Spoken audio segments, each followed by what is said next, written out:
Hello দর্শক, আসসালামু আলাইকুম। সবাইকে স্বাগতম জানাচ্ছি আমার আজকের পর্বে। আজ আবারও হাজির হয়ে গেলাম আপনাদের মাঝে ভীষণ মজার একটি রেসিপি নিয়ে। আজকে আমি আপনাদেরকে বেগুন আর আলু দিয়ে খুব সহজভাবে অসম্ভব মজার শুটকি ভুনা রান্না করে দেখাবো।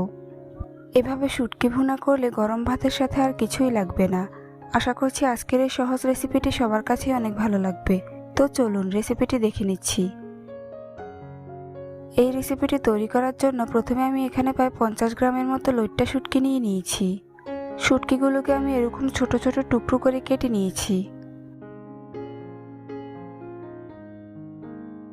এখন এর মধ্যে দিয়ে দিব পর্যাপ্ত পরিমাণ ফুটন্ত গরম পানি।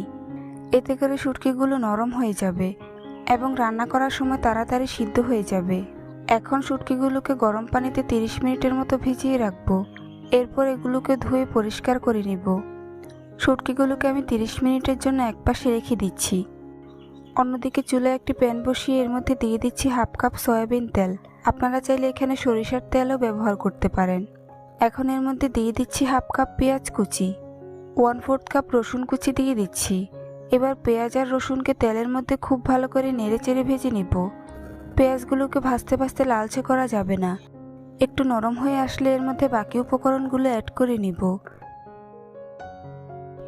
পেঁয়াজগুলো ভাজতে ভাজতে যখন এরকম নরম হয়ে আসবে তখন এর মধ্যে দিয়ে দিব স্বাদ মতো লবণ, 1 চা চামচ জিরার গুঁড়া দিয়ে দিচ্ছি, 1 চা চামচ মরিচের গুঁড়া দিয়ে দিচ্ছি, 1 চা চামচ হলুদের গুঁড়া,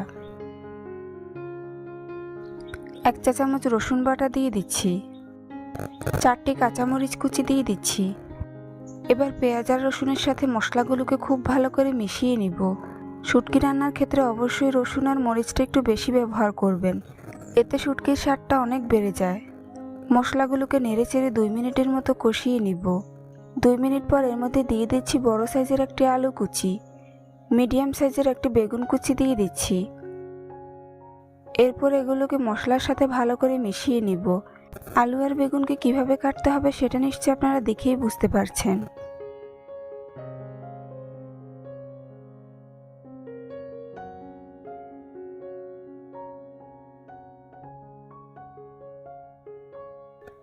এই পর্যায়ে এর মধ্যে দিয়ে দিচ্ছি 2 টেবিল চামচ পানি। এতে করে সবজিগুলো সিদ্ধ হয়ে যাবে। সবজিগুলোকে নেড়েচেড়ে কিছুক্ষণ কষিয়ে নিব। কষানো হয়ে গিয়েছে। এখন এর মধ্যে দিয়ে দিচ্ছি ধুয়ে রাখা শুটকিগুলো। এরপর সবজির সাথে শুটকিগুলোকে নেড়েচেড়ে মিশিয়ে নিব।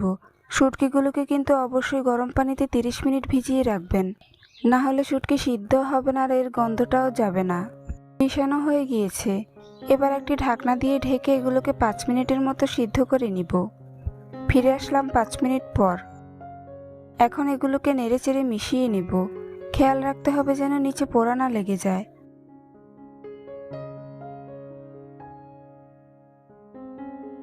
এরপর এগুলোকে আবারও ঢাকনা দিয়ে ঢেকে 5 মিনিটের মতো সিদ্ধ করে নিব। ফিরে আসলাম 5 মিনিট পর। দেখুন সবজিগুলো খুব সুন্দরভাবে সিদ্ধ হয়ে গিয়েছে।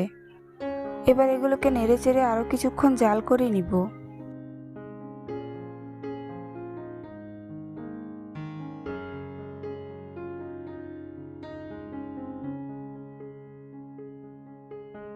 আমার শুটকি ভুনা প্রায় হয়ে গিয়েছে। এখন এগুলোকে চুলা থেকে নামিয়ে পরিবেশন করে নিব।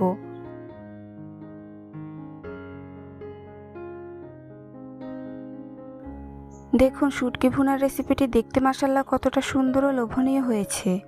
দেখতে যে শুধু সুন্দর হয়েছে তা কিন্তু নয়, খেতেও হয়েছে অসম্ভব মজার। ঘরোয়া উপকরণে এভাবে একবার হলেও বাসায় শুটকি ভুনা করে দেখবেন, সবাই বারবার আপনার কাছে এটাই খেতে চাইবে। রেসিপিটি ভালো লাগলে অবশ্যই একটি লাইক দিবেন। চ্যানেলটি সাবস্ক্রাইব করার অনুরোধ রইল। পরবর্তী ভিডিও দেখার আমন্ত্রণ জানিয়ে আজ এখানেই বিদায় নিচ্ছি। সবাই অনেক ভালো থাকবেন। আল্লাহ হাফেজ।